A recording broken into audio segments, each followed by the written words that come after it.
I found, well, me and my son, we found the problem with the shorting out of the solar panels. Right here, I know you can't see it, but right here is a spot in this wire. These are the jumper wires I made run from the panel over to the combiner box.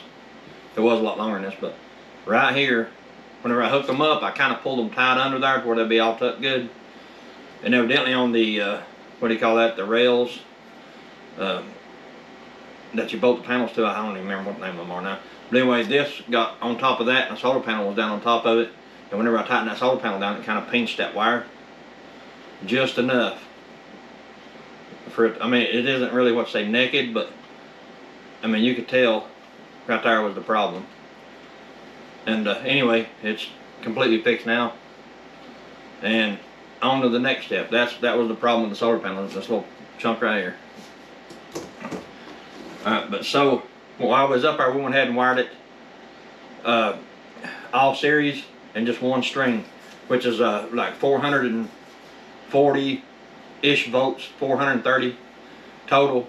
Well, right now it's like 414 volts and the sun ain't hitting it yet real good. Because I just checked it with my meter, but I'll show you all that in a minute. But anyway, I got this in the mail. This is the next step. This is not sponsored, just so everybody knows. We bought this with our own money. It's an EG4. I mean, they can sponsor if they want to. As much money we spend with them, they should.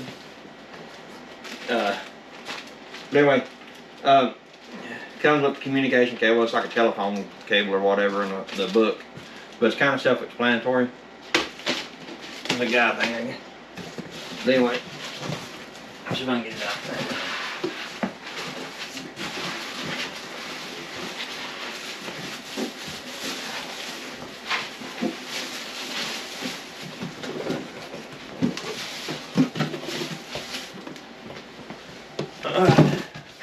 This is the 500 volt 100 amp model, the EG4 charge controller. About, I guess about 20 pounds or so, I guess. On the side of it, it's got the PV breaker and the battery breaker built into it, so you really don't have to run. You can run straight from the battery to this because it's on breakers. That's what I'm going to do. A lot of people still put something in line, but it's kind of redundant for me. But anyway, it's a pretty neat little box. But check it out. I have to take side panels off here to get to the wiring. I'll take those off in just a second. Once I hang it on the wall, I'll take those off. Because it's got tabs to hang it with. You just put your screws up there and hang it. I already took the MPP solar, the midnight down. That's where this is going to go. Anyway, I just want to open this up and show you guys what it looks like. Hopefully it works good. Looks pretty good. And this will handle up to 500 volts. This will handle up to 500 volts. And it'll charge at 100 amps. So, I mean, that's pretty good. Considering I've got the big 12K in there. I've got, I guess, 6,000 watts of panels into it. I hope this charges better than that does. I mean, I'm not real thrilled about the charging of those all-in-ones. I don't know why. It just seems like they don't put out like they should.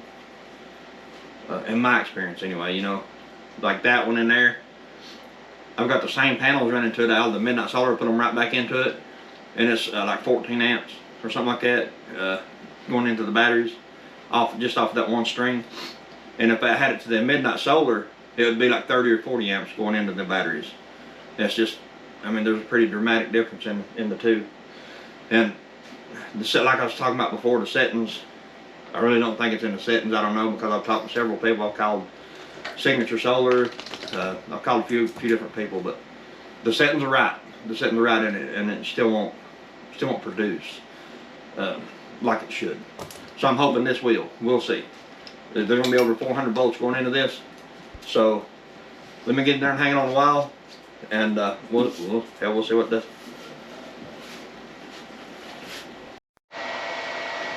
What I'm doing is taking this bottom cover off right here. And like I said, I got a piece of 3-inch 3/4 inch plywood on top of my batteries. It's kind of my catch-all workbench type thing. Because I'm all the time messing with something here. Not that I have to, it's just because I guess I'm a solar nerd. I like messing with it. But anyway, that's the cover off the bottom. We'll set that over out of the way. And all it has, whenever you open it up, all it has is you got, I can't really see, you got your solar plus and minus, and you got your battery plus and minus. That's all the connections you have on this thing. That's it right there. And you can probably put a good sized wire in that. You can probably put maybe a 4 or 2 gauge wire. I'm going to be using these right here. These are the flexible wires that I've got with something else. Main reason is I already got my lugs on them. I'm going to reuse them. I mean, why not? I mean, these are expensive, so I'm going to use them. These are, I think, these may be number 2s, 2 gauge wires, but it's like really multi-strand wires. I got them with something else I ordered solar. I'm actually going to cut that off and redo it and redo the end of it there, but it was like real fine strand copper. I don't much care for that real fine stuff, fine strand stuff like that, but I don't even remember what I got these with. Got them with something solar wise that I ordered. So anyway, what I'm going to do is I'm going to hang this over here, so I took the midnight down from here. And that's the fans kicking. That's one thing about these grow watts, them fans, they are pretty loud. It doesn't bother us none, I mean, we're used to it. But if you don't like a loud fan, don't put it in your house.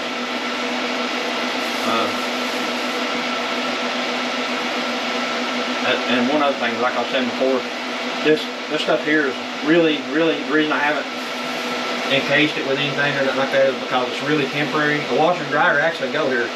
You know, if you go in a mobile home and in the back door, the washer and dryer is always right, not always, but most times it's right there. That's what goes here. This is where it was at. And it's got good access to our breaker panel over here. I just run a wire down through the floor and up into the breaker panel. That way it's all kind of real short runs and stuff.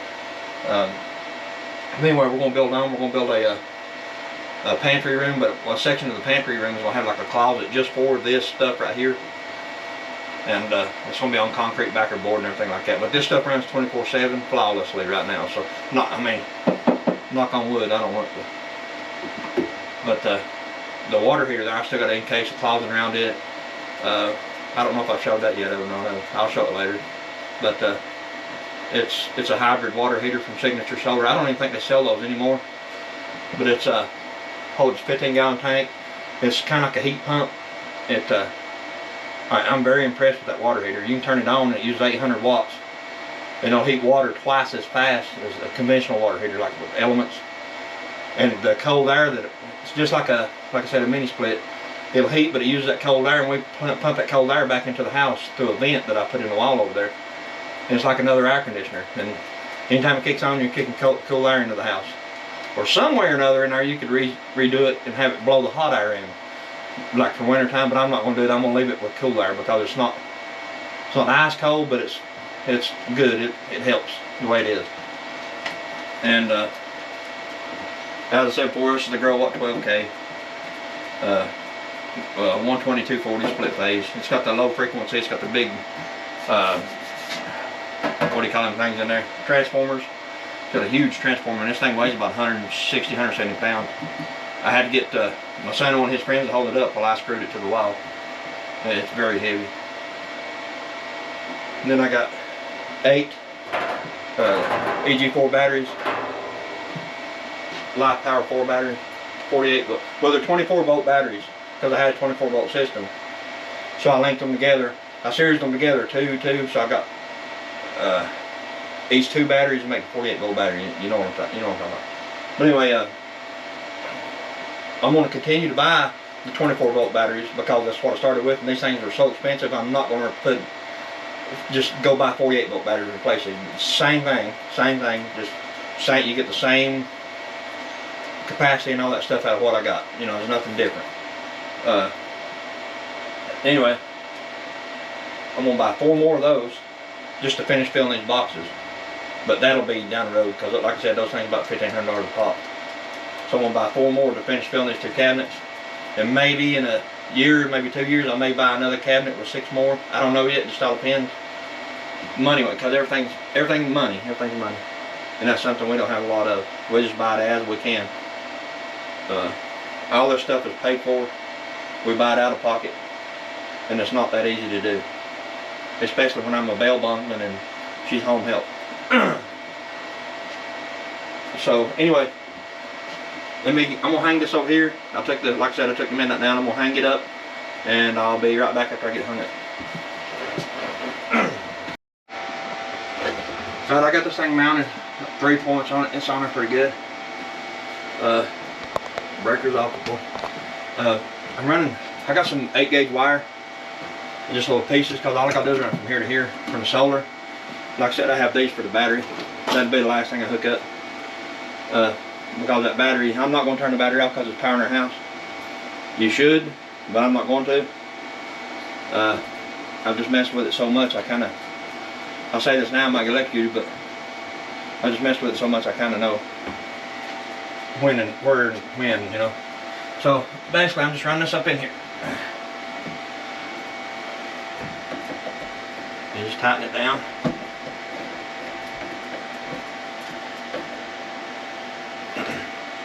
Give it a little snug pull there, make sure it doesn't come out.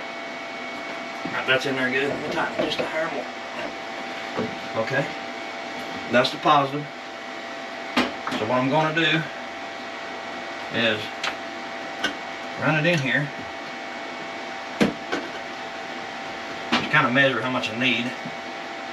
About right there. Alright, then I'm going to cut it and strip it.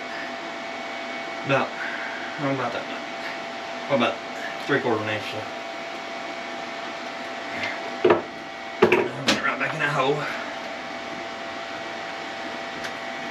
Yeah, I had to have a flashlight.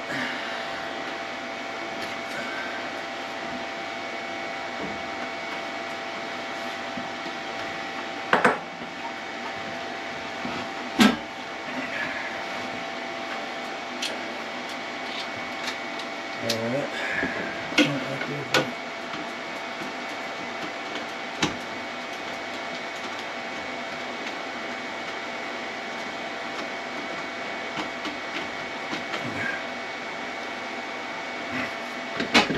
That'll work. Then that way I can fasten it down the wall.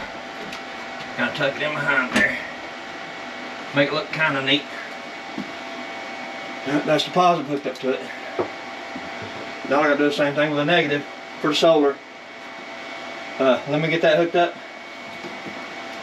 And it's already getting hot and we want to turn the iron on. But anyway, let me get this hooked up and I'll show you what it looks like. Alright guys, here I've got these are both black wires. I know I'm gonna put a piece of red tape on this one for the positive. So right here's the negative. The negative goes down over into that negative bus right there in there. And the positive just goes up one leg right there. This right here is the only leg that's going to be hot. This right here is for possibly I went ahead and run the 2 wires down here. As you've seen in the thing, that's for whenever I put the solar panels on the back of the roof up there to catch the morning sun. I'm going to run it in here, so I possibly will get another one of these. It all depends how this one works. But yeah, I'll possibly get another one of those. Alright, and just while I'm here, I'll show you. Grab this right here. Put it on DC volts. Alright. It's off. Here going into the charge controller, it is turned off. But up to this, as you can see, we have 415, 16 volts right there. So I mean, that's pretty serious. That'll probably grab a hold of you. DC anyway. I mean, DC ain't as bad as they say, don't get me wrong, but 400 volts though, it'll probably get you. And then that fan keeps kicking on this 12K. But this thing right here, it works good so far. So far. Anyway, let me finish hooking this up. All I gotta do is hook up. So now, as you see right there, it's got a battery plus and minus. I just got to run that down to my bus bars right here. And these do have covers on them, just so everybody knows they will have covers on them, just like that. And then the ground's right here. So that's a shunt. I don't think them things are accurate. I really don't. Just because I watched it and watched it and watched it, and I just don't think it's accurate. But it's hooked up and it's working. I'll have to show you the water heater in a minute. But anyway, this right here is the way it's set up. The power comes out, the 240 comes out of here, over into this little load center right here. The only thing in the load center right now is the mains to the house. 240 to the house. Alright, now I got 3 more sockets here I can put more stuff in. So basically what I'm going to do is I'm going to run that 12-2 wire I showed you in the last video down from the barn here, and I'm going to put a breaker here. That way I can kill the power here to the barn. Like have lights and maybe a plug-in or two if I just in case we're working or something like that. But I'm going to have, you know, a breaker here instead of over in the main panel. I'll have it here. That way if I want to kill anything, and this is outside box, true, just so everybody knows it is an outside box, but I wanted it because it has a lock and lid on it like this. Just for no certain reason, I just like them like that. But anyway, and as I said before, these are QO load centers, or breakers, whatever you want to call them. These little boxes. They are rated for DC and AC. A lot of people want to argue about that, but Google it, and these are rated for DC. A lot of people use them for solar systems. But anyway, I'm going to get these battery lines hooked up, and I'll be right back. Alright, I've got the positive and the negative to the bus bars. See, I always have a little scrap piece like this left over, and I save them because I use them. I'm kind of like a hoarder, I guess, when it comes to stuff like that. So I'm not going to put this back on yet, but it goes right here and covers up the wires. All it does, I guess everybody knows that. That's common sense. It'll look just like that. But I'll leave it off just for this minute because I just now hooked it up. It's the first time going on. So let's see if it blows up. You ready?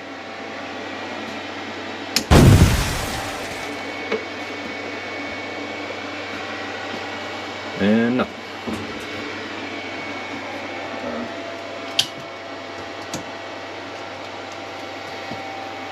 So I guess you gotta have the solar on first. I guess, I don't know. It's kind of weird. Okay, as you can see, right there, that's showing 402 volts.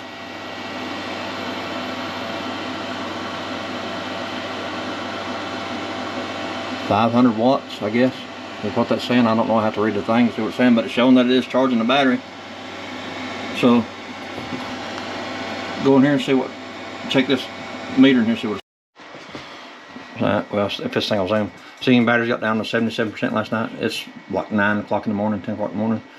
So 77%, and as of right this minute, we have 29 amps going into the battery, 1600 watts. And that really, I mean, that really ain't good considering there's 9,000 watts of panels out there. But I mean, like I said, it's not, the sun's not on them yet.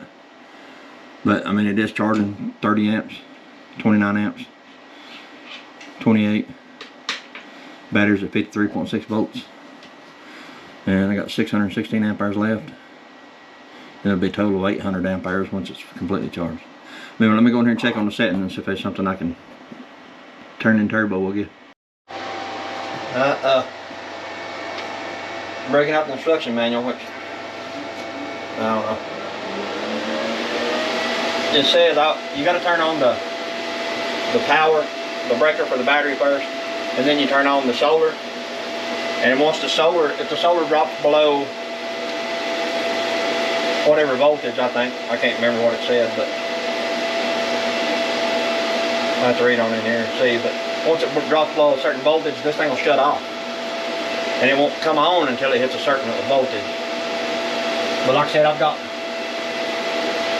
right now, cloudy, it just got real cloudy outside, and I still got 280 volts coming in, so it's still plenty for it to do its thing. Let's see here.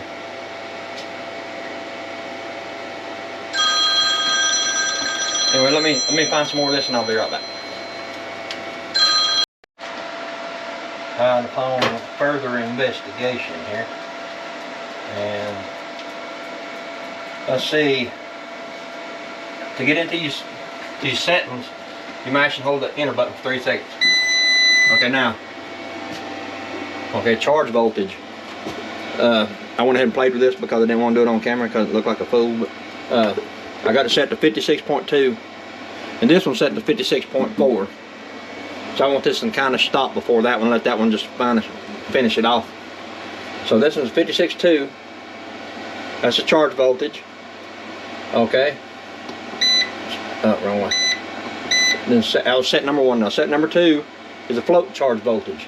I've got that at 56. A lithium battery don't really require a float, but I put it on 56. You can set it at 56.2 if you want, or you set it in where you want, because these batteries don't require a float charge.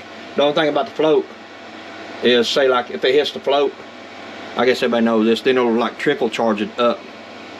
And you don't have to do that with the lithium batteries. You can just charge them and stop. Alright, and this is the charge voltage, maximum charge current. It's set at factory at 80 amps. It'll go to 100. I'm going to leave it at 80 just to see what it does. Some people say to go ahead and max it out. That way you get the maximum out of your solar panels.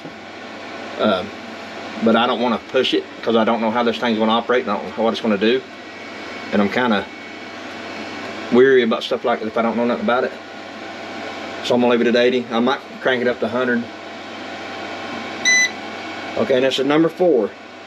It's a modus ID set, and I have no damn clue. I think it's a... You can actually plug it into these batteries with these little cables like this, but you know, and I think that's a setting for that.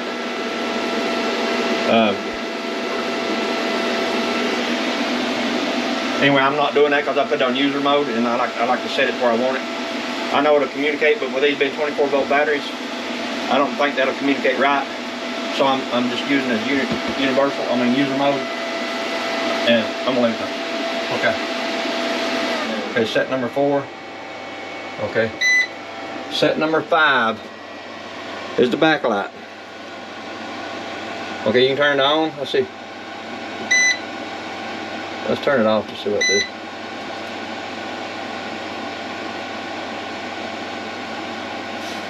I think it's a timer.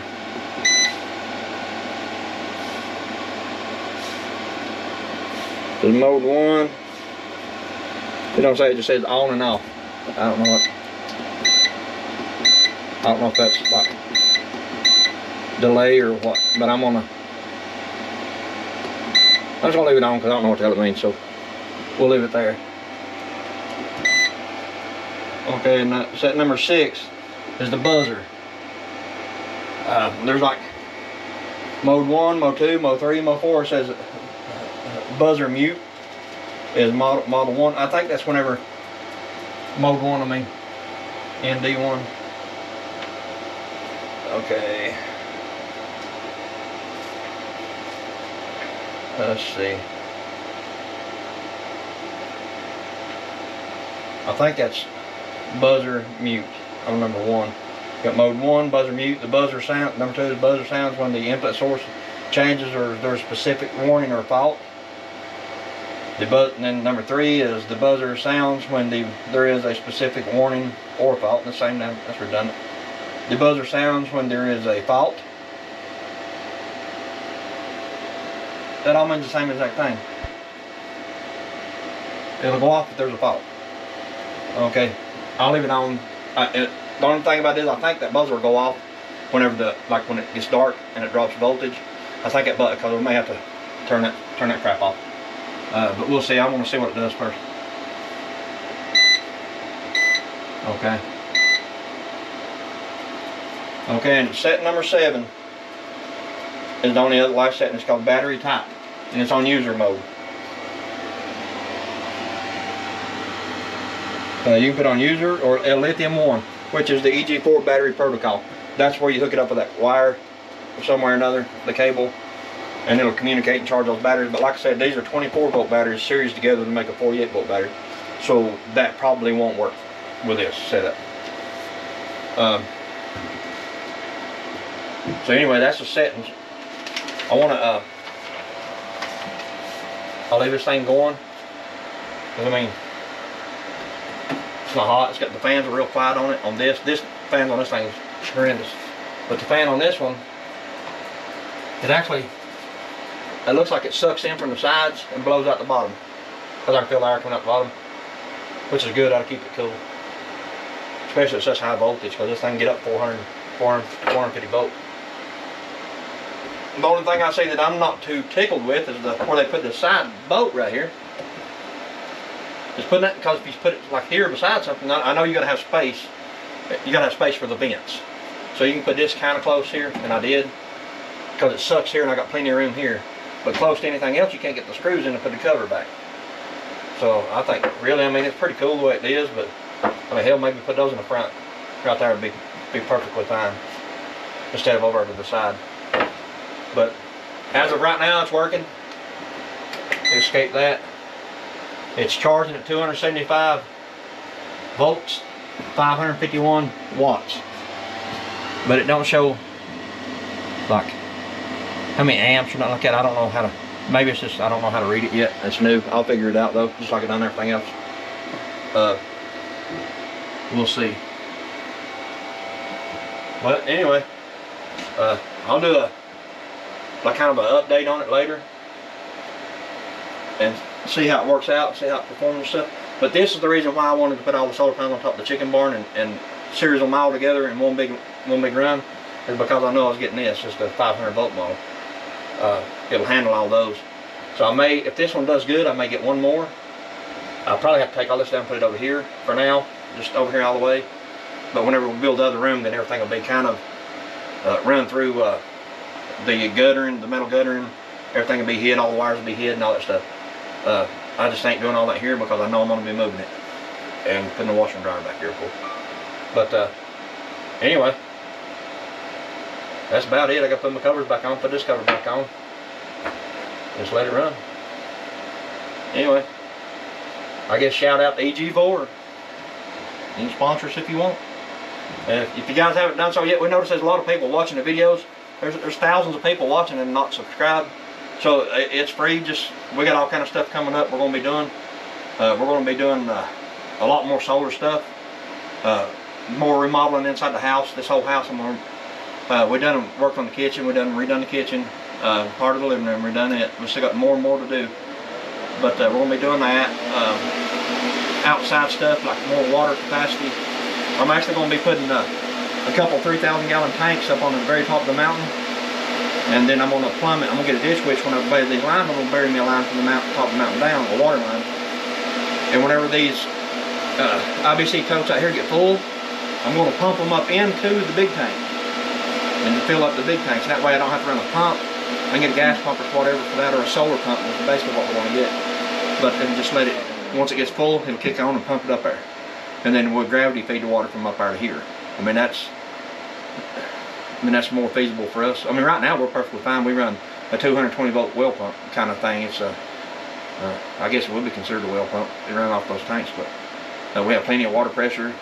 But I just want to be able to hold more water, because there's like 3 or 4 months through the year that it don't rain a lot here. But when it does rain, it pours. And we actually started catching water. It rained last night. We started catching water for the first time in that IBC tote we hooked up on the chicken barn for the chicken water. So I'll be able to finish hooking that up whenever we get water in it. And I'm going to be building a shop down at the bottom. And me and my son was talking. It might be kind of cool, put like kind of a loft bedroom in it. You know, just for when the other kids are up there and they want to stay, they'll have their own space down there. We have a camper we're going to remodel, turn it into a tiny home, put it on the property. Considering the Airbnb thing up here on the mountain, people want to see, you know, people want to spend a couple nights off grid or whatever. That's kind of what we got in mind. But probably do some type of little tiny home up on the top of the mountain. We have roughly 10 acres. As of right now, we have roughly 10 acres. And you think of anything else we're going to be doing? The shop, the greenhouse. The compost, the greenhouse. Yeah, we're going to be doing a compost. That's going to be coming up pretty soon. The greenhouse is going to be coming up soon. That's the reason kind of built the chicken barn. All the panels that's in the way of the greenhouse right now is going on the back side of the chicken barn. will be run down here into another charge controller. That's what I was just telling here. But those panels will be on the back side of the chicken barn, out of the way of the greenhouse. So we have to move those first, and then we can start setting a post for the greenhouse. The compost. Yeah, compost bin. Yeah. Just different stuff. Then we got to finish our fencing. We're gonna get some goats and put them on the bottom. Keep all that 9 down. That way we ain't got to mow it. But like I said, if you haven't subscribed, it's free. If you want to check out what we're doing, you can like, you can comment on the videos, whatever, and we'll answer you back. Just ask us whatever you want to ask us. I mean, we'll tell you, I guess. If we don't know, we'll try to figure it out. Yeah, don't know. We'll call somebody that does. But anyway, just subscribe, guys. Thank you.